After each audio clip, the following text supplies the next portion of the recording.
Broadcasting from Northwest Pennsylvania.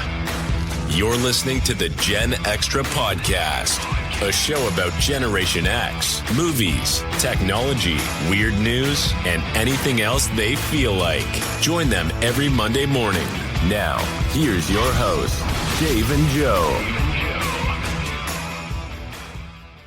Guess who's back? Back again. Welcome back, Breeze. Thank you. It's been, 2 whole weeks? 2 weeks with no Breeze. Yeah. Nice to have you. Nice to have you back in the saddle, as they say. Back in the saddle, as they say. Yes, indeed. Yeah. So what the hell have you been doing for the past couple of weeks? I don't even remember. You don't remember? No. So some of it was work. Some of it was we had friends over for a because we were going to do a late show over the weekend, and I couldn't make that. I thought I could, but they didn't end up leaving until later. So yeah, Steve took the reins for you that week. So we still had a show last week. Yeah, I know. At least our listeners had not been let down not having a show. I appreciate that. Yeah. Thanks, Steve, for stepping in, and OG Joe stepping in the week prior. That. Yeah, dude. Everybody's stepping up, man. Yeah, what's going on? Me. What's going on? I don't know. Oh my gosh, how was your party though with your friends?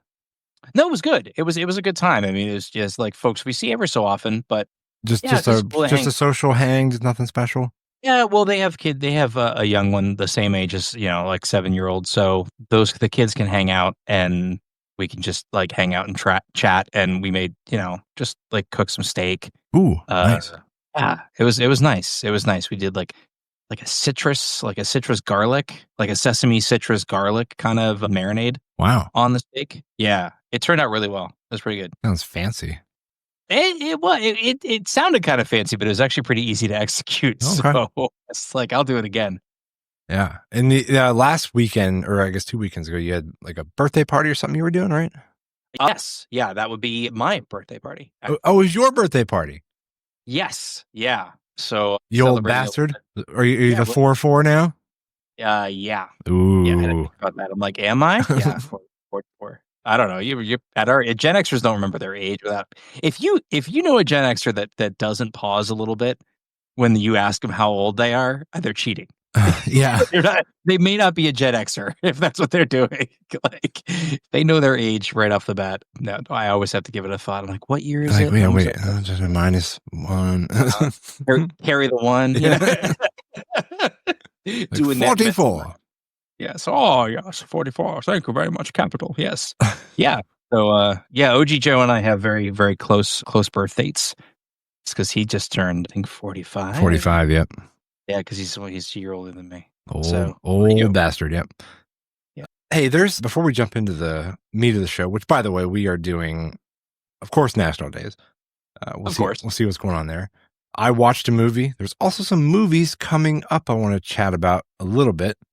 And with some weird news stories, and we got a couple games to play. So we have a full show. So we're going to kind of get into it. But like I said, before we do all that, the upcoming movies that I saw, there's one in particular. Okay. But the main one is Happy Gilmore 2. Have you seen the trailer for this yet? Oh, are they doing that? Is Shooter McGavin coming back? Is he still alive? Oh, he's going to. Yeah, I don't know if he's got a full part, but I definitely saw at least a cameo in the trailer. Yeah, well, I would think so. Oh, no, I just saw what you were hinting at before. Oh, yeah, we'll get to that one. Okay, I just saw that, and I'm like, oh, no. Anyway, yes. Okay, so, yeah, because I know that, I forget the actor who plays Shooter McGavin, but I know that I had read Chris something. Maybe it's not O'Donnell, is it? No, that's somebody else. No, not Chris O'Donnell. That'd be funny, though. Right, would be. But no, I think, yeah, I know he had joked about it. He'd be like, I'd do another one. Like, I'd do a sequel to Happy Gilmore. Yeah, the new Happy Gilmore comes out like soon on Netflix exclusively, but I don't remember. Oh, okay, all right. I don't remember the date. It is this summer, but I think it's July. Okay. Yeah, the trailer looks really good. I don't really know the premise of what it's about, but I just wanted to mention it and say I'm very excited to see it. I will most likely watch, especially if I don't have to go to the theater, because I already have Netflix. That will absolutely be just like I will watch it. Yeah, there is another one that's coming up soon. I may have to go to the movies to see this one. I'm not sure. From the people, the creators that brought you Winnie the Pooh, Blood and Honey, and whatever the Mickey Mouse one was. Yeah, I forget what that one was called. I don't remember. Mousetrap, maybe, I think is what it was. Maybe. It should have been called The House of Mouse. That would have been, I think, even funnier. Yeah, I think they missed they missed one there. But no, they've now taken yet another beloved character from our childhood and demonized it and made it into a horror movie. Oh no. It is Bambi. Bambi the Reckoning. Yes, Bambi the Reckoning, dude. I watched part of the trailer before we hit record. It looks so bad. I can't wait to see it. Oh gosh, I can't wait to hear the report. Oh, I will definitely. You know I'm not gonna watch it. Why not? You should come over. We'll watch party and we'll watch Bambi the Reckoning. Okay, that I might do, but I don't know. It's just of my limited time. You give me enough crap for movies I don't watch. I can't add to my backlog and really? Through crap movies. If you're gonna spend 2 hours watching a movie, it's probably not going to be Bambi the Reckoning. That's exactly my point. Yeah. Yeah. All right. So, on the topic of movies, my wife and I watched a new movie that came out on Apple TV, called The Fountain of Youth. Did you see anything about this yet? No, not a bit. All right. We weren't sure what to make of it. It looked really, really good. It kind of had like a National Treasure kind of vibe to it. Okay. And yeah, they were just, putting clues together, like Outer Banks, like they're trying to find this treasure. And, like in National Treasure, they get from one clue to the next, and the next one leads them to the next one. And there's hidden things on the back of things. It was very, very National Treasure. Typical breadcrumb trail kind of plot. Yeah. Yeah. And it had starring John Krasinski and Natalie Portman. Those were the two main leads, and a bunch of supporting actors. I'm not going to mention. Intriguing cast, honestly. I wouldn't. Yeah, it was really good. Laz Alonso. I probably should know that name. Yeah, he's another guy. He's been in other stuff, but anyway, it was a good watch. I enjoyed it for what it was. I guess my review on it is it try. Can you do a 3-word review? I know your 3-word review for Wicked was too much singing. Yeah, it was almost there. It was okay. The visuals were great. The story wasn't bad. It felt a little bit forced in ways. It was like they would show up to do things, or the antagonist would show up, and they didn't really explain how they figured out where they were, or sometimes it was just it was kind of loosely written, I think, as far as how much information they were going to give you on certain aspects of the movie. Okay. Which because a couple of times, my wife and I paused and we're like, how the hell? How did this even happen? I don't understand. Plot hole central, basically. Yeah, but aside from that, it was a good flick. It was good. The end wasn't amazing, but it was all right. It was all right. So I give it I don't know. What are we going out of 10? I'm going to say 6. 6 is watchable. Not outstanding then. No, but it was fine. Okay. What do you want to do next? National Days? Oh, we can do some National Days. Yeah, I got some decent ones here. So a little bit in the past for our listeners, Friday, June 6th, National Donut Day. Nice. I love a good donut. Always fun. National Drive-In Movie Day, also on Friday, June 6th. Kind of sparked my interest. What was the last, we talked about this a bit at my workplace, what was the last drive-in movie you saw? Oh my gosh, dude. I was a kid. That's kind of how it came up. Have you ever seen it later in your life? No. Or do you remember the first drive-in movie you saw? No, I think I've only ever been to one drive-in movie theater. Oh, really? And it was when I was a very young child. I have no idea what we watched, and I've never ever been to a drive-in since. Oh, I went to quite a few of them. So we went. My dad would take us a lot when we were 9 or 10. We go. I saw Teenage Mutant Ninja Turtles in the drive-in. That's a hard movie to watch in the drive-in, man. That is a dark, visually dark movie. Yeah. So it was really difficult. Most of it's either at nighttime or in the sewers, or if hopefully our listeners remember that movie. If you haven't, go rewatch that movie. It's a lot of fun. But Yeah, that was a weird movie to have to watch in the drive-in. And it was like the sky wasn't dark enough to accommodate that. But yeah, I saw Wedding Singer in the drive-in. Like I saw some modern stuff when I was in high school. It was like 95, 96. Yeah, that was we okay. used to still go in Erie. We'd pile a bunch of juniors, seniors, and go to the drive-in. Would you pay by the carload, or did you have to pay individually? At that point, they started doing individual pay because people would pile 30 people in a vehicle. Yes, exactly. I know when drive-in first came, it was by the car, but yeah, no, you'd pay per person at that point in time. My dad used to pay by the car when he took us when we were younger. But related to that, I guess in some way, Saturday, June 7th was National VCR Day. Oh boy, do you still have a VCR in your house? Not one we use, but no, we still have one. But there is a physical unit in your home. Yeah. Okay. It's like packed away. We have like the only time we'd ever consider using it is if like we had like an old like home movie or something. Okay. I'm talking like old. Yeah, I got a combo unit. Oh, DVD VCR combo? Yes. Yeah. And I got to digitize all of my old VHS tapes. So I did that when I was in college. Oh, it was the recorder. Yeah, it was the writer. It was a DVD burner. Dude, those were like expensive back then. So it was basically my dad got it and said, "Here, Joe," and then piled a whole bunch of Breeze. He called me Breeze too, I'm sure. But he piled a whole bunch of stuff on me and says, "Here's all the home videos," right? So I had it at my disposal. So it wasn't really mine per se, but it was mine. And you still have it to this day. Oh no, that crapped out. Oh no. I actually don't have any, but I don't have a need for it anymore because all the VHS tapes that I have are already digitally transcribed. Oh, well, that's cool.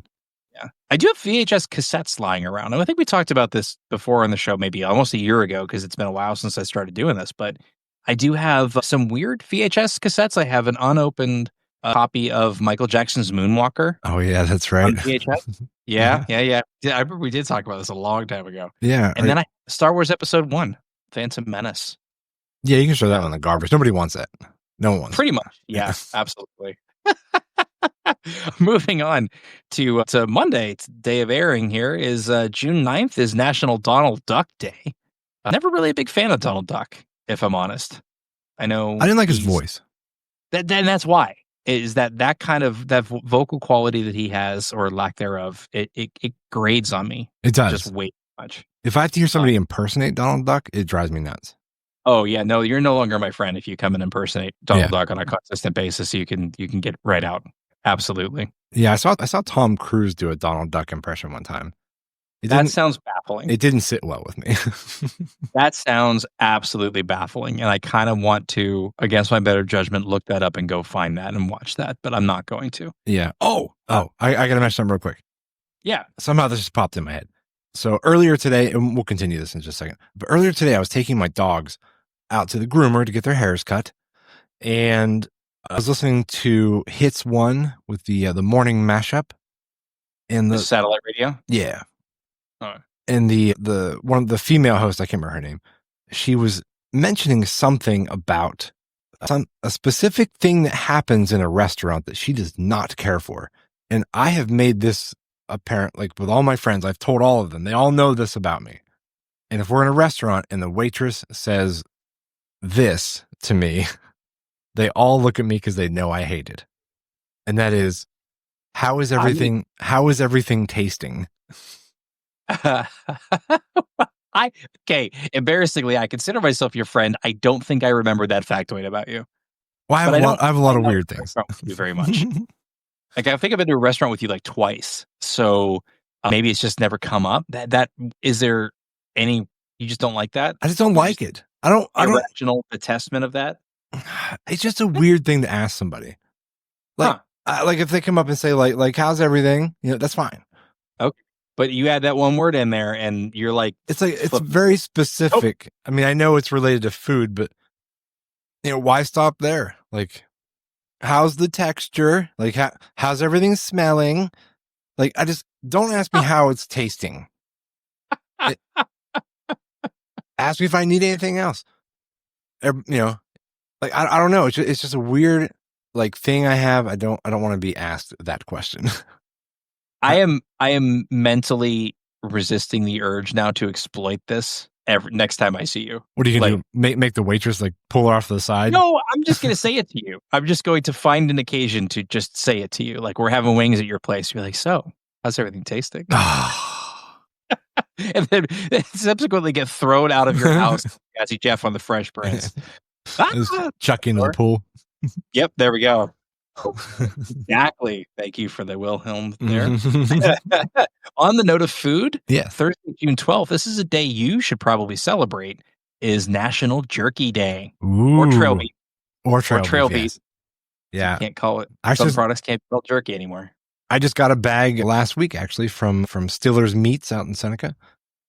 Fantastic jerky, dude. I love their beef jerky. And problem is, like, I go in there and they just know what I want. They're like, pound of the Appalachian trail beef. I'm like, yes. And it takes me 2 days and I'll eat it all. It's just so good. Yeah. I it's definitely a weakness of mine too. Probably one of the reasons my cholesterol's so high. Yeah. But yeah, it's definitely good. National Jerky Trail Beef. Celebrate that on Thursday. Also shares a day with Superman Day. I suppose Superman could probably eat as much trail beef as he wants to. Oh yeah. He's Superman. You know, he's got an iron stomach. Yeah. Yeah. Oh, did you ever see that movie called Brightburn? Heard of it, but no, I didn't see it. It was actually really good. Okay. It was basically kind of led the same story of Superman. I mean, it was about Superman. It was like a twist on the story. And he, as a young kid, same thing, like his parents found him, you know, the Kents, and as he started like developing his powers, he really started leaning into the evil side of things, like using them for bad, not good. And which was like a really great take on how things could have gone with Superman. So like, I loved that movie. It was really good. So I'll be honest, I think I would probably enjoy that more than your traditional Superman movies. You should watch it then. I will. I wrote it down. I think I get frustrated with Superman because he's not nuanced. He's not complex enough, right? That's the problem with a perfect character. Yeah. Is that I find that he lacks depth. So yeah, that sounds more interesting to me. That's why I loved The Boys with like with Homelander. With Homelander. I was just gonna say that. Yeah. Like it's so accurate to probably like maybe not exactly accurate, but it's a great depiction on how someone really could be with those powers. You know, abusing them. I'm a cynical person, so I appreciate more cynical takes on that. And The Boys basically cranks up cynicism to an 11. Oh, for sure, yeah. Yeah, maybe to a 12. Like it's fantastically over the top. But it's fun in that regard. Yeah, if you're listening and you haven't seen The Boys or know what it is, it's on Amazon Prime. It's a Prime exclusive show. All about superheroes in the industry of being a superhero. Their, employment in the like what was the company called? Oh my gosh. V? No, that was the drug. Yeah, oh my gosh, I'm blanking. I just keep going back to the 7, right? Because that was the core superhero group. But basically a corporation effectively manages superheroes almost like a talent agency or a brokerage. So yeah. It's so almost like almost an acting agency, right? Like it's almost like that, but for superheroes. If you ever seen Superman and you really wanted to see Superman like eye laser someone to death, watch that show because you'll see it many times in graphic fashion. Yes, it's so good. I need to watch that whole show again, dude. It was excellent. Oh, you were right. It's Vought. Vought. That's it. It's Vought International. Yes, I have a T-shirt with that on there. Do you? Okay, yeah, it's a cool logo, and it's got the 7 incorporated into it too. Yeah, yeah. Boys is yeah. You got to be ready for some graphic violence, though. Holy crap! Yeah. Okay. Let's see. That is really it. Except for there's an international day on Friday, June 13th of International Axe Throwing Day, which I should say I have only done at your house, Dave, as the only time I've ever done axe throwing. Yeah, I've never done it in an establishment. Like I'm not like a buddy of mine. I was throwing axes at his house, and he had made himself a board. And he showed up here like a couple of days later, and he made me a board and brought it here. Oh, Wow. Okay. I'd feel too much pressure doing it at an establishment. Like your place was fine because then I don't know. I wasn't worried about making a fool of myself. No. If you miss, you just stick it inside the barn, whatever. Yeah. But I would genuinely be worried about that at an establishment. Like, everyone's watching me. I feel like axe throwing, though, has kind of lost its appeal. It's not as trendy anymore. Yeah, like the novelty of it, I think, is kind of wearing off because everybody is starting to incorporate axe throwing into a bar, axe throwing in this coffee shop, like axe throwing at the while you wait for your tires to get changed. Like I feel like it's just everywhere. Like everybody seems to have tires. Yeah, like everyone's doing it.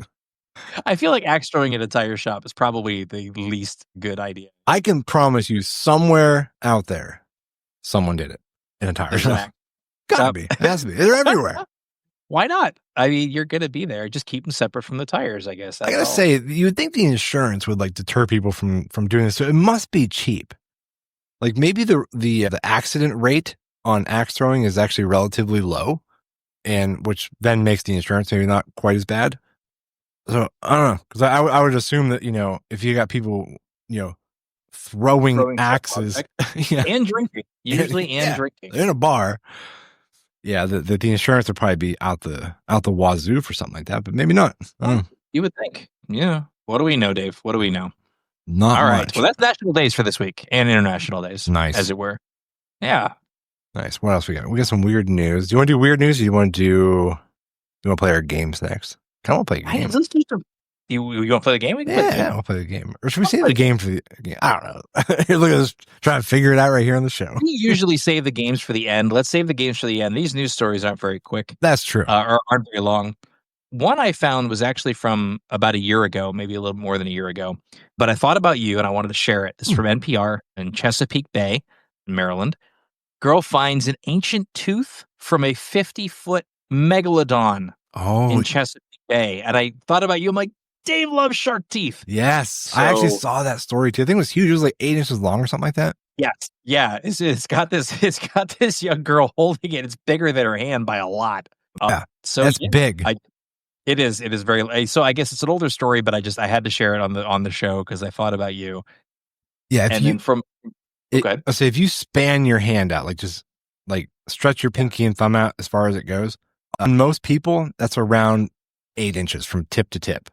That's a gigantic shark tooth. Yeah. It's terrifying and awesome. And it's really cool that this kid just found it. I'm like, that's epic. Did you see that there was there was some deep sea crew? I don't remember for an oil rig or something.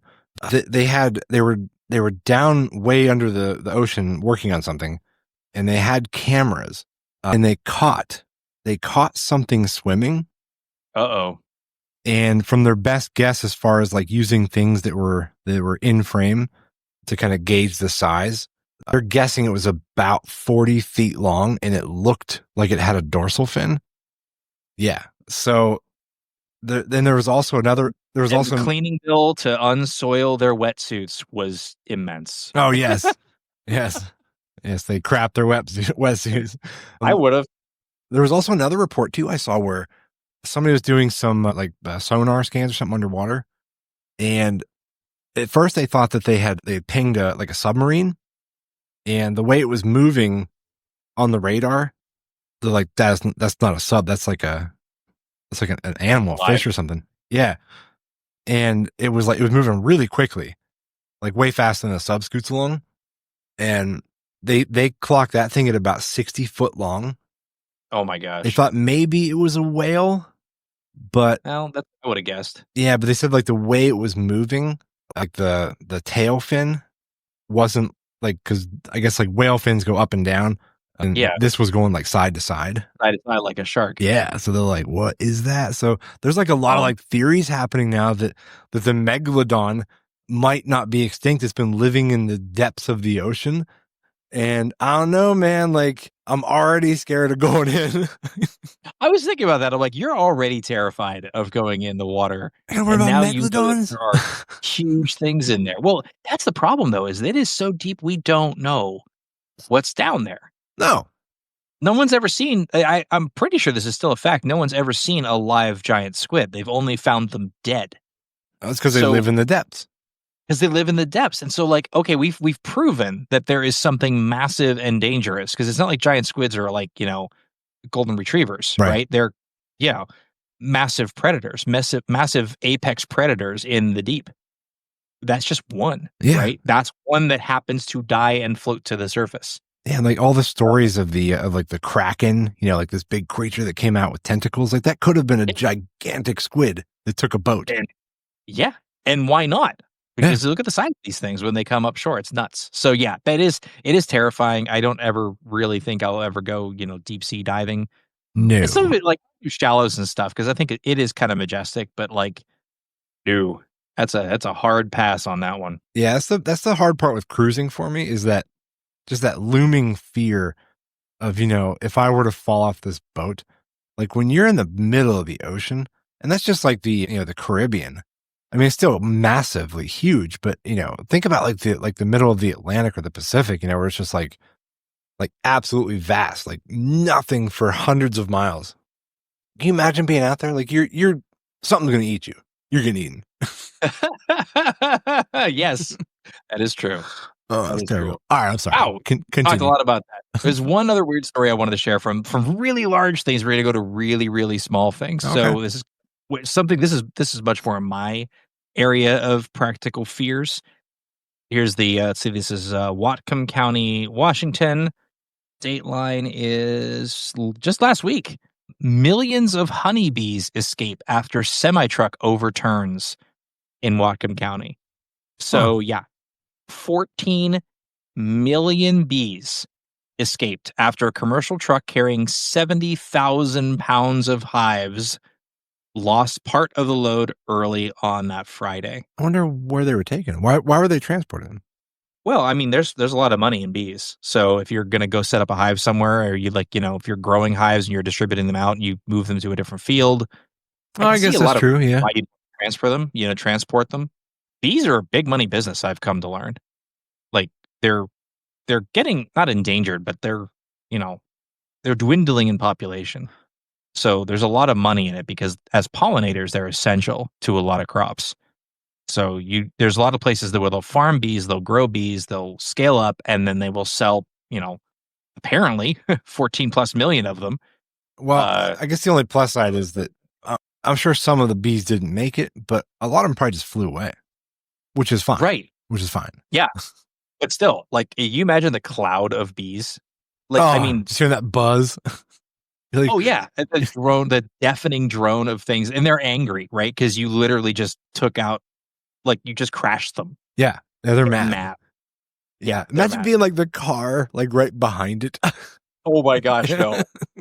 Keep driving, Jim. Yeah. Keep driving. Yeah. No, thank you. Oh my God, dude. Like your car probably covered in bees. Like they probably just swarmed everything. Yeah, absolutely. Completely covered in bees. No question. That's horrifying. So yeah, it is horrifying. I think so too. My goodness. So yeah, that was my weird news for this week. Actually, you did have one more I was curious about before we jump into the games here. What was the North Korean smartphone? What is that? Oh, so North Korean smartphones. So this is really interesting. So recently, and I'm just going to try and pull up the article here, but recently, and this is from, I think BBC broke the story. Yeah. So it's a video, unfortunately, but I do remember the details of it. So somebody smuggled a smartphone out of North Korea. It kind of looks like it's almost like Android-esque in its appearance, like a Samsung. But the weird things that it does, like, is interesting. The one that they highlighted two things that stuck with me. One is the autocorrect. Mm-hmm. There is native autocorrect built into the phone, whereas if you type in anything that is like even like referencing South Korea or in any kind of colloquial terms, right? So I think they call it like brother state or something. Like there's affectionate colloquialisms for South Korea. Anything that has South Korea in any kind of favorable light, and probably the United States too, they didn't show that part, gets autocorrected. Huh. To like, and I forget what the equivalent is in English, but it's bad, right? They basically they will rewrite it and it'll change the text that you're typing to say, corrupt state or something along those lines, and it will autocorrect in that regard, which I think is really interesting. It also takes periodic screenshots of the phone of what you're doing. Oh, really? And then sends it to the state. That's weird. Yeah. I don't like that. It's been fascinating. It's been all over the tech news circuit in terms of like how this is functioning. And they have smartphones, but it is as a lockdown and as big brothery as you would expect it to be from North Korea. It's a minute and a half video. I put it in the link there. You can go out. It's all over. I mean, BBC broke it earlier in the week. It's an interesting watch. It's I'm gonna check that out. It's kind of it's a little frightening about what technology can do. Like they're creeping on you. They're spying on you. Yeah, it's odd. Yeah, I mean it's such a lockdown state to be. I mean, I'm actually amazed they actually got it out of there because you're not even to take pictures in North Korea, let alone like somebody smuggled a cell phone out. I'm more fascinated in terms of like what Ocean's 11 plot was hatched to get a smartphone out of North Korea. Yeah, sounds a little risky. They'll probably kill you. They should make a movie about that. That's what they should make a movie about. They should. Instead of AMD The Reckoning. Mm-hmm. Like Kim Jong-un The Reckoning. Yeah, speaking of Kim Jong-un The Reckoning, speaking of smartphones, Apple has this weird flaw, glitch, I'm not sure what you want to call it, where do you ever use the like the voice text message, not like voice to text, like you can record your voice and send your voice to somebody? Oh yeah. I've done it like twice in my life. Yeah. So to do it, what you do is you tap on like the plus button and you slide down to where it says, hang on, there's a thing here. Audio, little red audio thing. If you say anything about Dave and Buster's, it will not send that voice message. What? Yeah, I'm serious. There's a weird glitch. I don't understand why, but my wife and I tried it out. We tried it both directions. We tried saying something not about Dave and Buster's and it sent just fine. And the next one, like it says it sends on your end, but it never shows up on the other phone. Oh, I am trying that as soon as the show is over. Yeah, it's really weird. Like it just doesn't show up. Apple's like, nope, not while I'm around. Okay. To be tested after this. Oh my God. That sounds fascinating. Yeah. And you're an Apple user too, right? Yes, I am. Yeah. Good. So yeah, we're an Apple family. So, well, except for for phones, not for PCs. Right. Yeah. Same here. Yeah. Oh my gosh. I'm so excited to try that now. Okay. It's very strange. Very strange. All right. Let's jump into our games. You have some trivia for me and I have some trivia for you, sort of. I actually stole it from a board game that I have. This category is called Who Am I? And that sounds fun. Yeah, I'm going to describe. You are Dave. You are the host of the Gen Extra podcast. Yes. Well done, sir. Did I win? Yes. Breeze wins again. So, and what'd you find for me again? What was it? 90s and 2000s movie trivia. Oh, yes. I love movie trivia. All right. Yeah. I'm going to do mine first. Okay. And then then we'll end with the 90s trivia because that sounds great. Sounds good.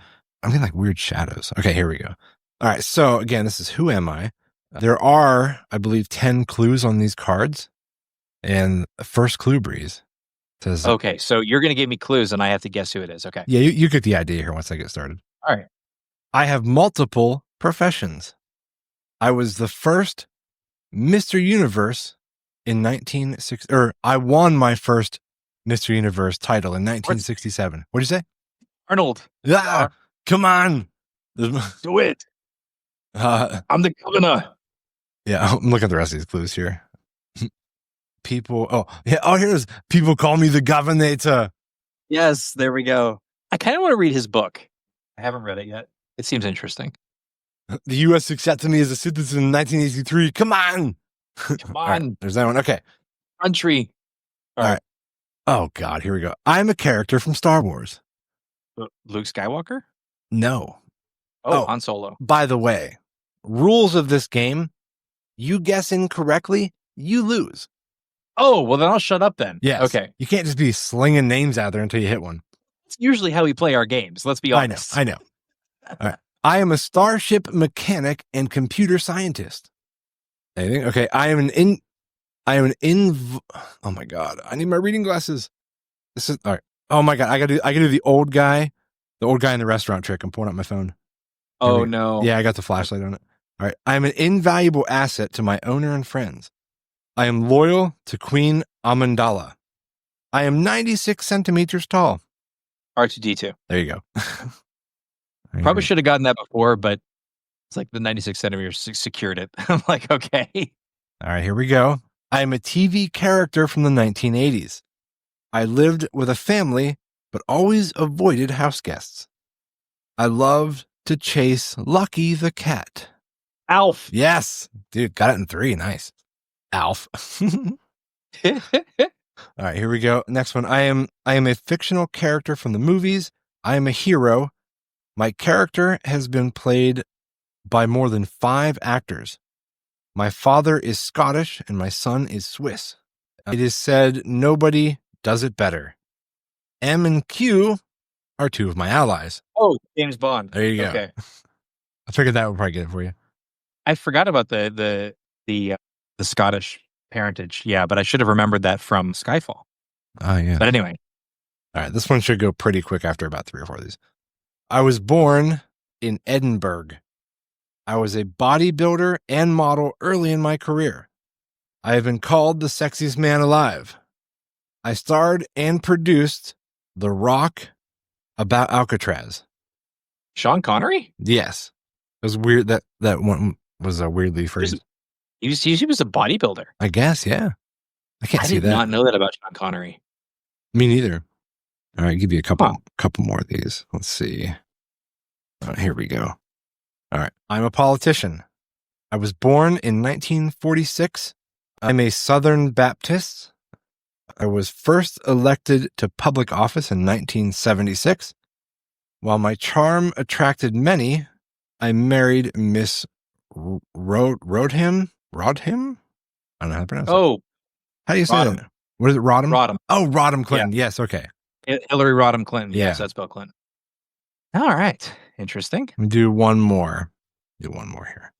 Sorry, this is the best I come up with. All right, here we go. I'm an actor. I was born in Edmonton, Canada, in 1961. At 18, I moved to Los Angeles. My big break came in 1982. I was cast as Alex Keaton in Family Ties. Michael J. Fox. There you go. Wait, he's from Edmonton? Yeah, he's a Canadian. I always forget that. He has a cameo in that Interstate 60 movie that I mentioned, I don't know, 3 or 4 episodes ago. Yeah. Again, a good watch, but he has a fun cameo in the beginning of that movie. I won't spoil anything, but it's entertaining to watch. But I did forget about that. Imagine imagine him doing like his like Canadian thing like during Back to the Future. No. No, that'd be pretty funny though. They should do a deep fake on that or something. They should. Yeah, he'd be like, we gotta go back to the future, eh? Eh? Eh? Ooh, Hoosiers, eh? Sounds like an episode of Fargo. Right. I love it. Cool. Well, you ready? That was fun. I probably should have done better on some of those, but that's all right. Those are tough. All right. So we got some to flip the tables here. We got some 90s and 2000s movie trivia. Mm-hmm. So brought to you by the fine folks at ChatGPT. Thanks, ChatGPT. Making this podcast worth it. All right. Okay. So just going to give you 10. Well, no, we're going to do 8 questions here. All right. They are multiple choice. If you guess it without the multiple choice, I'll give you a bonus point. But all right. In The Matrix, 1999 film, what color pill does Neo take to learn the truth about the Matrix? The blue pill. Nope. He does take the red one. I think I asked somebody the same question before. I couldn't remember what it was. So I remember that only because of the conversation that Neo has with Cypher. And he's like, I know what you're thinking. Why, oh, why didn't I take the blue pill? Oh, yeah, that's right. And that's the only reason why I know he took the red one, because the blue one was dangled as this whole ignorance is bliss, right? All right, this might be a little bit easier. Who directed Pulp Fiction? Oh, Quentin Tarantino. There you go. Good job on that one. Let's see. Okay, what's the most famous line from the movie Sixth Sense in 1999? I see dead people. There it is. There it is. Okay. What was that? Right. What was that spoof movie? Was it a scary movie or something where one of the Wayans brothers, he was being Haley Joel Osment. Oh, I see. Was it? See, I see white people. Yeah, like, I see white people. Yeah. Oh, that was it. Yeah, it was. I think it was scary. It may have been a scary movie. I don't know. That whole franchise was just kind of silly. It was, it was what it was. It's kind of fun. All right, in Kill Bill, what is the name of the swordsmith who forges the sword? Tori Hanzo. Yes. Ooh, with the accent too. Wow. I did moderate difficulty on these ones, so it's good in there. Okay. I have seen Kill Bill several times. It's a good movie. 1994, excuse me, Forrest Gump. What business does Forrest start after returning from Vietnam? After Vietnam, does he go into the shrimp business? Does he take on Bubba's shrimp business? Okay, yeah. Yes, he does. Shrimping is correct. I couldn't remember if that was right afterwards. Yeah. Yep, that's what he does in agreement for Bubba there. Said, I'm going to go get a shrimp boat. What actor played Frodo Baggins in Lord of the Rings? Oh, Elijah Wood. Okay, there you go. Sorry, some of these are a little bit easier. Okay, here we go. This was a little more obscure. What movie won Best Picture at the Oscars in 1998, beating out Saving Private Ryan? Oof. What picture in 1998? Yeah, Best Picture in 1998. Let me think here. I know you probably have multiple choice, but let me know. I'm going to think on this just for a moment. It beat Saving Private Ryan. Yeah. What other big movie came out in 98 that was better than that? You want the multiple choice? Yeah. All right. Elizabeth, Life is Beautiful, Shakespeare in Love, The Thin Red Line. I can't imagine The Thin Red Line did it, but that's the only other one that might have beat him. That's my guess. No, it's actually Shakespeare in Love. No kidding. Wow. It surprised me. I had completely forgotten that won Best Picture. I don't think. How the hell did that win Best Picture over Saving Private Ryan? Was my immediate thought. How many people are still talking about Shakespeare in Love? I don't. My God. Absolute travesty. Further proof that the Oscars have absolutely zero relevance. Yeah, they got robbed. That's sad. Yeah. This was a little bit of the easier one. What's the name of the ship in Pirates of the Caribbean? Oh, the Black Pearl? Yep, there you go. Yeah. The Pearl. Really easy. Boo. The Black Pearl. I like that movie. That movie was better than Shakespeare in Love. It was good. All right, Jurassic Park, 1993. What is the first dinosaur Dr. Grant sees when he arrives on the island? Brontosaurus? Or it was called the big tall thing. The big Correct. Brachiosaurus. Brachiosaurus. Yes. Yeah. I'm going to give you that one because that's absolutely. So I think they kind of have since disqualified that a brontosaurus is a thing. What? Despite us, don't shoot the messenger here, Dave. I'm fairly certain that there is scientifically no such thing as a brontosaurus. Everything that they thought was there was skeletal remains, typically of like a brachiosaur or some other relative. But what was known as the brontosaurus actually was not, as they found more skeletal remains. So, yeah, I mean, Land Before Time, right? Lied to us. Just think about that. Damn it. My world is shattered. Mm-hmm. Okay. Well, two more here.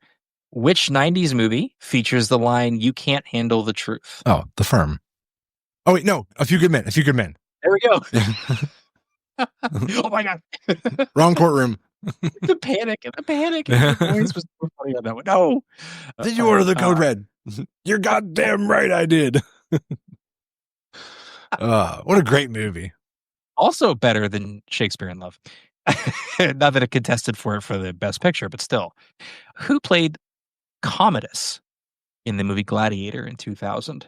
Oh, was that what's his name? He was in Signs. Oh my God, what's his name? I can't think of his name. He's got like he had the lip surgery. Yeah. Is that a little bit because it's kind of funny to hear your thought process, but yes. All right, give me the first letter of his first name. J. Joaquin Phoenix. There you go. At first I'm going to say J. It's a silent J, so that's going to be interesting. You're like, who? Yeah. Yes, Joaquin Phoenix. So you did really well on that. Did you? Absolutely. You had 2 more, didn't you? Say you had 10? No, I corrected myself. I said I had 8. Oh, I see. I see. Because 2 of them that it gave me were absolutely preposterous, and I didn't want to read them on the air. Oh, for real? Like how bad were they? They were just stupid easy. We'll throw them in here for fun. Yeah, I want to see what they are. What's the first rule of Fight? What's the first rule of Fight Club? Oh, for God's sakes! Don't talk about Fight Club. See? Yeah. Yes. All right, that was dumb. Yeah. And what famous line does the young boy say to Neo in The Matrix? The young boy says to Neo. Young boy in the Oracle's apartment. Yeah. Is it there is no spoon? Yes. That is, all right.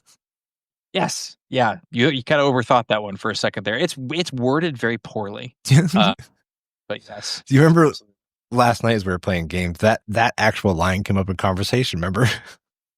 Oh yeah. We were talking about how it would be amazing to have like Arnold Schwarzenegger play certain roles in movies.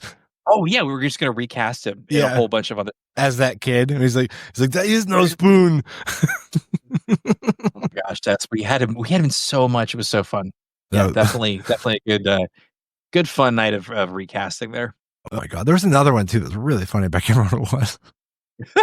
I don't know. He's got a transferable set of skills, right? Like he just drop them into anything. Speaking of which, I want to end one thing. We were looking at those movies that are coming out, and then we kind of wrap the show. But I did not realize that they were remaking The Naked Gun. What? Really? Did you know this? No. Okay. Starring Liam Neeson. Okay, I'm definitely have to watch it. Uh-huh. Yeah. I'm intrigued because that's of an era. That's one of those movies, much like Airplane, where a lot of people's assertions are they could never make that today. And it looks like they're making it with Liam Neeson. Yeah, I'm definitely gonna watch it. Here, I want to look this up here quick. Because who was the original? Leslie. Oh, yeah, wait. Yeah, Leslie Nielsen. Wait, Leslie Nielsen. Yeah. Oh, not Neeson. Nielsen. Leslie Nielsen and Liam Neeson. So the name similarity is actually kind of funny on its own. Speaking of Liam Neeson, I started thinking about how would Arnold do if he had to deliver that famous line from Taken? Oh my gosh. We should see if there's an AI thing that would do that. That would do the Taken speech with Arnold. We could try it. We could try it now. Maybe save it for another episode because we definitely did a good run on this one. Let's next time. Stay tuned next time, listeners. We're going to see if we can get Arnold to do the Taken scene. Yes. It'll be great. I will find you. I can't do. Yeah. Let's go because it might take me several tries to get that right. You know who we need to have do it for us. Just the soundbite is Joe. OG Joe does a really good Arnold. Oh, he does too. We could do a bunch of those. I could dust off old Gilbert Gottfried. Oh dear God. Oh man. Speaking of something akin to Donald Duck. Oh dude, you could do exactly. Yeah, you could do Gilbert. I'm gonna practice that. We'll do that next episode. I could do it in either Walken or Obama. Those are my 2 wheelhouse impressions. Oh yeah. Oh, Obama doing that. That would almost work too well. Yeah. Because like he is just so even keeled. He is, yeah. You get the cadence. It's all about the cadence, man. And you nail it.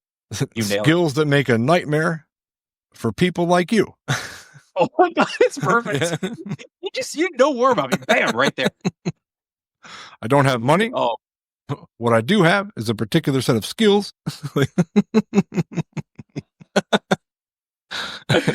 Wow. You impressed, man. You impressed.